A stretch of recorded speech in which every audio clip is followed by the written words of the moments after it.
ಬೆಂಗಳೂರಿನಲ್ಲಿ ಬಿಜೆಪಿ ಕಾರ್ಯಕರ್ತ death note ಅನ್ನು ಬರೆದಿಟ್ಟು ಆತ್ಮಹತ್ಯೆಗೆ ಶರಣಾಗಿದ್ದಾರೆ. ನಾಗವಾರದ ಬಿಜೆಪಿ ಕಚೇರಿಯಲ್ಲಿ ಮಡಿಕೇರಿಯ ವಿನಯ್ ಸೂಸೈಡ್ ಮಾಡಿಕೊಂಡಿದ್ದಾರೆ. ಬೆಂಗಳೂರಲ್ಲಿ ಬಿಜೆಪಿ ಕಾರ್ಯಕರ್ತ ಡೆತ್ ನೋಟ್ ಬರೆದಿಟ್ಟು ನಾಗವಾರದ ಬಿಜೆಪಿ ಕಚೇರಿಯಲ್ಲಿ ಆತ್ಮಹತ್ಯೆಗೆ ಶರಣಾಗಿದ್ದಾರೆ. ಶಾಸಕ ಪೊನ್ನಣ್ಣನನ್ನ ಅಪಹಾಸ್ಯ ಮಾಡಿ ಪೋಸ್ಟ್ ಮಾಡಿದಂತಹ ಆರೋಪ ಇದೆ. ವಿನಯ್ ಸೋಮಯ್ಯ ವಿರುದ್ಧ ತೆನ್ನೀರ್ ಮೈನಾ ಎಂಬಾತ ದೂರನ್ನ ನೀಡಿದ್ರು. ಅರೆಸ್ಟ್ ಆಗಿದ್ದಂಥ ವಿನಯ್ ಜಾಮೀನು ಮೇಲೆ ಬಿಡುಗಡೆಯಾಗಿದ್ದ. ಬೆಳಿಗ್ಗೆ 4:22 ಸಮಯದಲ್ಲಿ ವಾಟ್ಸ್ಆಪ್ ಗ್ರೂಪ್ನಲ್ಲಿ ಡೆತ್ ನೋಟ್ ಸಂದೇಶವನ್ನ ರವಾನಿಸಿದ್ದಾನೆ. ತೆನ್ನೀರ ಮೈನಾ ನನ್ನ ಸಾವಿಗೆ ನೇರ ಹೊಣೆ ಅಂತ ಆರೋಪಿಸಿ ಆತ್ಮಹತ್ಯೆಯನ್ನ ಮಾಡಿಕೊಂಡಿದ್ದಾನೆ. ವಿನಯ್ ವಿರುದ್ಧ ಮಡಿಕೇರಿ ಠಾಣೆಗೆ ದೂರು ನೀಡಿದ್ದ ತೆನ್ನೀರ ಮೈನಾ. ವಿನಯ್ ಸೋಮಯ್ಯ ಆತ್ಮಹತ್ಯೆ ಮಾಡಿಕೊಂಡಿರುವಂತಹ ಬಿಜೆಪಿ ಕಾರ್ಯಕರ್ತ.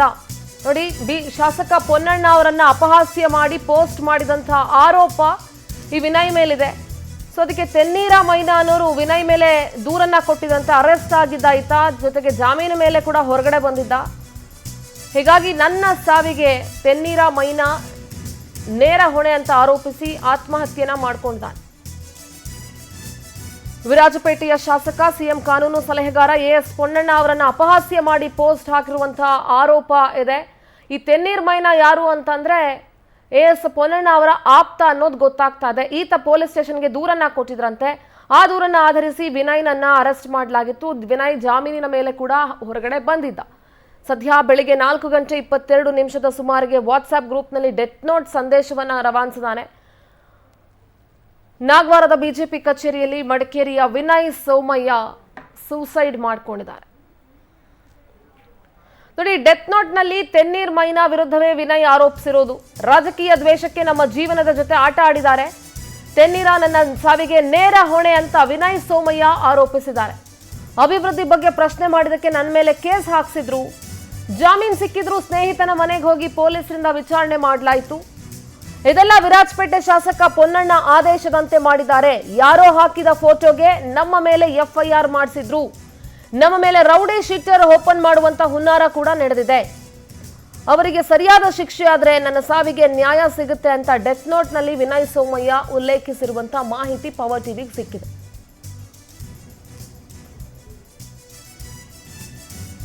ನೋಡಿ, ರಾಜಕಾರಣದಿಂದ ಜೀವ ಹೇಗೆ ಬಲಿಯಾಗಿದೆ ಅಂತ ಹೇಳಿ.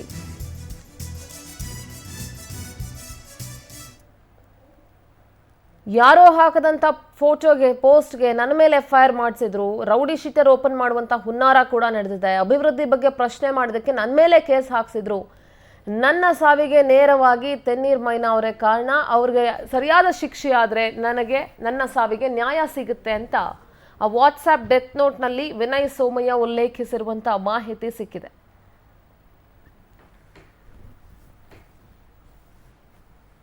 ನೋಡಿ, ಶಾಸಕ ಪೊನ್ನಣ್ಣ ಅವರ ಆಪ್ತ ತೆನ್ನೀರ್ ಮೈನಾ ಅವರ ಫುಟೇಜ್ ಅನ್ನ ಕೂಡ ನೋಡ್ತಾ ಇದ್ದೀವಿ. ಇದೆಲ್ಲವೂ ಕೂಡ ವಿರಾಜಪೇಟೆಯ ಶಾಸಕ ಪೊನ್ನಣ್ಣ ಅವರ ಆದೇಶದಂತೆ ಆಗಿದೆ ಅನ್ನೋದು ವಿನಯ್ನ ಆರೋಪ. ವಿನಯ್ ಸೂಸೈಡ್ ಮಾಡ್ಕೊಂಡಿದ್ದಂತಹ ಬಿಜೆಪಿ ಕಚೇರಿಗೆ ಪೊಲೀಸರು ಕೂಡ ದೌಡಾಯಿಸಿದ್ದಾರೆ. ಸ್ಥಳಕ್ಕೆ ಹೆಣ್ಣೂರು ಠಾಣೆ ಪೊಲೀಸರು ಭೇಟಿ ನೀಡಿ ಪ್ರಾಥಮಿಕ ತನಿಖೆಯನ್ನ ಮಾಡಿದ್ದಾರೆ. ಘಟನಾ ಸ್ಥಳಕ್ಕೆ ಆಗಮಿಸಿ ಎಫ್ಎಸ್ಎಲ್ ತಜ್ಞರ ತಂಡ ಕೂಡ ಪರಿಶೀಲನೆ ನಡೆಸಿದೆ.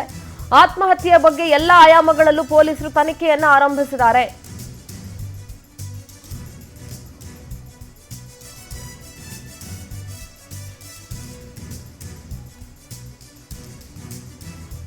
ವಿನಯ್ ಸೋಮಯ್ಯ ಬಿಜೆಪಿ ಕಾರ್ಯಕರ್ತ.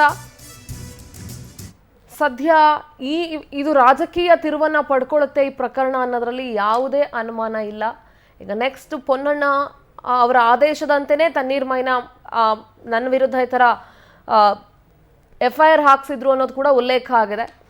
ಘಟನಾ ಸ್ಥಳದಿಂದ ನಮ್ಮ ಪ್ರತಿನಿಧಿ ವೆಂಕಟೇಶ್ ನೇರ ಸಂಪರ್ಕದಲ್ಲಿ ಜಾಯ್ನ್ ಆಗ್ತಾ ಇದ್ದಾರೆ. ವೆಂಕಟೇಶ್, ಅಧಿಕಾರಿಗಳ ಕಿರುಕುಳ ತಾಳಲಾರದೆ ಅಥವಾ ಸಚಿವರ ಕಿರುಕುಳ ತಾಳಲಾರದೆ ಸಾಕಷ್ಟು ಜನ ಸಿಬ್ಬಂದಿ ಆತ್ಮಹತ್ಯೆ ಮಾಡಿಕೊಂಡಿರುವಂತಹ ಪ್ರಕರಣಗಳನ್ನು ನಾವು ರಾಜ್ಯದಲ್ಲಿ ಗಮನಿಸಿದ್ದೀವಿ. ಆದರೆ ಬಿಜೆಪಿ ಕಾರ್ಯಕರ್ತ ಡೆತ್ ನೋಟ್ ಬರೆದಿಟ್ಟು ಬಿಜೆಪಿ ಕಚೇರಿಯಲ್ಲಿ ಆತ್ಮಹತ್ಯೆಯನ್ನ ಮಾಡ್ಕೊಂಡಿರೋದು. ವಿರಾಜಪೇಟೆಯ ಶಾಸಕ ಪೊನ್ನಣ್ಣ ಅವರ ಆಪ್ತ ತೆನ್ನೀರ್ ಮೈನಾ ಏನಿದ್ದಾರೆ ನೇರವಾಗಿ ಅವರ ಮೇಲೆ ಆರೋಪಿಸಿ ಡೆತ್ ನೋಟ್ ಅನ್ನ ವಾಟ್ಸ್ಆಪ್ ಅಲ್ಲಿ ಕಳಿಸ್ಬಿಟ್ಟು ಆತ್ಮಹತ್ಯೆಗೆ ಶರಣಾಗಿದ್ದಾರೆ. ಸೊ ಈ ಘಟನೆ ಬಗ್ಗೆ ಏನೆಲ್ಲ ಮಾಹಿತಿ ಇದೆ ವೆಂಕಟೇಶ್? ಸಿಂಧೂರ ಕೊಡಗು ಜಿಲ್ಲಾ ಬಿಜೆಪಿಯಲ್ಲಿ ಸಕ್ರಿಯ ಒಂದು ಕಾರ್ಯಕರ್ತನಾಗಿದ್ದಂತಹ ವಿನಯ್ ಸೋಮಣ್ಣ ಅವರು ಆತ್ಮಹತ್ಯೆಯನ್ನು ಮಾಡ್ಕೊಂಡಿರುವಂಥದ್ದು. ಸೊ ಆತ್ಮಹತ್ಯೆಗೂ ಮುನ್ನ ಅವರು ಒಂದು ಸುದೀರ್ಘವಾದಂಥ ಒಂದು ಡೆತ್ ನೋಟನ್ನು ಬರೆದಿದ್ದಾರೆ. ಆ ಡೆತ್ ನೋಟ್ನಲ್ಲಿ ಶಾಸಕರ ಒಂದು ಹೆಸರನ್ನು ಉಲ್ಲೇಖ ಮಾಡಿ ಒಂದು ವಾಟ್ಸಪ್ ಗ್ರೂಪನ್ನು ಕ್ರಿಯೇಟ್ ಮಾಡಿರ್ತಾರೆ. ಅಂದರೆ ಇಲ್ಲಿ ಕೊಡಗು ಜಿಲ್ಲೆ ಮತ್ತು ಸಲಹೆಗಳು ಎಂಬಂಥ ಒಂದು ವಾಟ್ಸಪ್ ಗ್ರೂಪನ್ನು ಮಾಡಿರ್ತಾರೆ.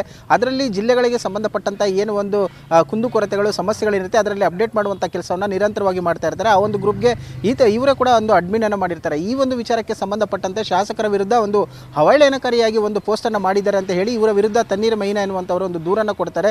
ಆ ದೂರಿನ ಆಧಾರದ ಮೇಲೆ ಶಾಸಕರ ಒತ್ತಡವನ್ನು ಹೇರಕ್ಕೆ ಅವರ ಮೇಲೆ ಒಂದು FIR ಅನ್ನು ಕೂಡ ದಾಖಲು ಮಾಡ್ತಾರೆ. FIR ಆದ ನಂತರ ಅವರಿಗೆ ಕಿರುಕುಳ ಕೊಡೋದಕ್ಕೂ ಕೂಡ ಶುರುವಾಗುತ್ತೆ. ಇವರು ವಕೀಲರ ಮನವಿಯನ್ನು ಹೋಗ್ತಾರೆ, ಇದೊಂದು ಸ್ಕ್ವಾಶ್ ಮಾಡಬೇಕು ಅಂತ ಹೇಳಿ ಅದಕ್ಕೆ ಒಂದು ಸ್ಟೇ ಕೂಡ ಕೊಟ್ಟಿರ್ತಾರೆ.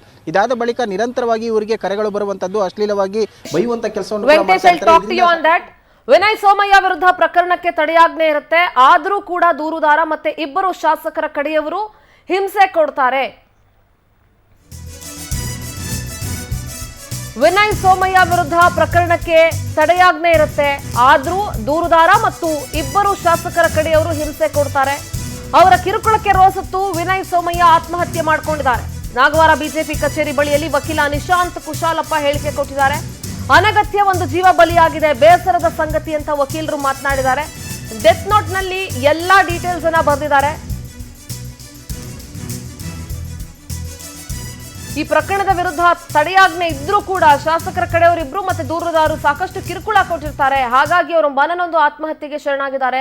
ಕಾಂಗ್ರೆಸ್ ಶಾಸಕರ ಮೇಲೆ ಆರೋಪ ಹಿನ್ನೆಲೆ CBI ಮಟ್ಟದಲ್ಲಿ ತನಿಖೆ ಆಗಬೇಕು ಅಂತ ನಾನು ಆಗ್ರಹಿಸ್ತೀನಿ ಅಂತ ನಿಶಾಂತ್ ಕುಶಾಲಪ್ಪ ವಕೀಲರು ಮಾತನಾಡಿದ್ದಾರೆ. ನೆಸೆಸರಿಯಾಗಿ ಒಂದು ಜೀವನ ಬಲಿ ಪಡ್ಕೊಂಡಿದ್ದಾರೆ ಇವರು. ಮೊದಲಿಂದ ಸ್ಟಾರ್ಟಿಂದ ಹೇಳಬೇಕಾದ್ರೆ ಇವರು ಒಂದು ಸ್ವಲ್ಪ ಸೋಷಿಯಲ್ ಆಕ್ಟಿವ್ ಪರ್ಸನ್. ಇವರು ಕೊಡಗಿನ ಬಗ್ಗೆ ತುಂಬ ಕಾಳಜಿ ಹೊಂದಿದವರು ಇವರು. ಅದಕ್ಕೆ ಒಂದು ಸೋಷಿಯಲ್ ಗ್ರೂಪಲ್ಲಿ ಇವರು ಅಡ್ಮಿನ್ ಕೂಡ ಆಗಿರ್ತಾರೆ. ಆದರೆ ಇನ್ನೊಂದು ವಾಟ್ಸಪ್ ಮೆಸೇಜ್ ಬರ್ತದೆ ಒಂದು ಫೋಟೋಗ್ರಾಫ್ ಆಗಿ, ಅದ್ರ ಮೇಲೆ ಒಂದು ಕಂಪ್ಲೇಂಟ್ ಆಗ್ತದೆ. ಇವ್ರ ಮೇಲೆ FIR ಮಾಡ್ತಾರೆ. ಅಕ್ಯೂಸ್ ನಂಬರ್ 3 ಅಂತ ಇವ್ರು ಮಾಡ್ತಾರೆ, ಇವ್ರನ್ನ ಇಂಪ್ಲಿಕೇಟ್ ಮಾಡ್ತಾರೆ ಫಾಲ್ಸ್ಲಿ. ಅದನ್ನು ಆದಮೇಲೆ ಇವರಿಗೆ ಪೊಲೀಸ್ ಹ್ಯಾರಾಸ್ಮೆಂಟ್ ಏನು ಮಾಡ್ತಾರೆ, ಇವರು ನಮಗೆ FIR ಕೊಡ್ತಾರೆ, ನಾವು ಸ್ಟೇ ಮಾಡ್ತೇವೆ, ಸ್ಟೇ ಆಗ್ತದೆ. ಅದು ಹೈಕೋರ್ಟ್ ಕೂಡ ಸ್ಟೇ ಮಾಡ್ತದೆ. ಫರ್ದರ್ ಇನ್ವೆಸ್ಟಿಗೇಷನ್ ಏನು ಮಾಡಬಾರ್ದು ಅಂತ ಹೇಳಿ ಆರ್ಡರ್ ಮಾಡ್ತಾರೆ ಹೈಕೋರ್ಟ್. ತದನಂತರದಲ್ಲಿಯೂ ಕೂಡ ಏನು ಇಬ್ಬರು MLAಗಳಿದ್ದಾರೆ, ಅವ್ರದ್ದು ಸಪೋರ್ಟರ್ಸ್ ಇದ್ದಾರೆ. ಆ FIR ಅಲ್ಲಿ ಯಾರು ಕಂಪ್ಲೇಂಟ್ ಇದ್ದಾರೆ, FIR ಸ್ಟೇ ಆದರೂ ಕೂಡ ಅವ್ರ ಮೇಲೆ ನಿರಂತರ ಹ್ಯಾರಾಸ್ಮೆಂಟ್. ಅವ್ರ ಮನೆಗೆ ಪೊಲೀಸ್ ಕಳಿಸುವಂಥದ್ದು, ಸೋಷಿಯಲ್ ಮೀಡಿಯಾದಲ್ಲಿ ಬಾಯಿಗೆ ಬಂದಾಗೆ ಬೈಯುವಂಥದ್ದು. ಅವ್ರನ್ನ FIR ಸ್ಟೇ ಆದರೂ ಕೂಡ ಅವ್ರನ್ನ ಬಿಡುವುದಿಲ್ಲ. ಹ್ಯಾರಾಸ್ಮೆಂಟ್ ಕಂಟಿನ್ಯೂ ಆಗ್ತದೆ. 2-3 ತಿಂಗಳು ಹ್ಯಾರಾಸ್ಮೆಂಟ್ ಕಂಟಿನ್ಯೂ ಆಗಿ ಅದು ಸ್ಟೇ ಆದರೂ ಕೂಡ ಇವರು ನೆಕ್ಸ್ಟ್ ಏನು ಮಾಡ್ತಾರೆ, ಇವ್ರ ಮೇಲೆ ರೌಡಿ ಶೀಟರ್ ಒಂದು FIR ಮಾತ್ರ ಆಗಿರುವಂಥದ್ದು, ಅದು ಕೂಡ ಸ್ಟೇ ಆಗಿರ್ತದೆ. ರೌಡಿ ಶೀಟರ್ ಓಪನ್ ಮಾಡೋಕ್ಕೆ ಇವರೆಲ್ಲ ಪ್ಲ್ಯಾನ್ ಮಾಡ್ತಾರೆ. ಅದು ಒಂದು ನ್ಯೂಸ್ ಬಂದಿದೆ. ಅದು ಸೋಷಿಯಲ್ ಮೀಡಿಯಾದಲ್ಲಿ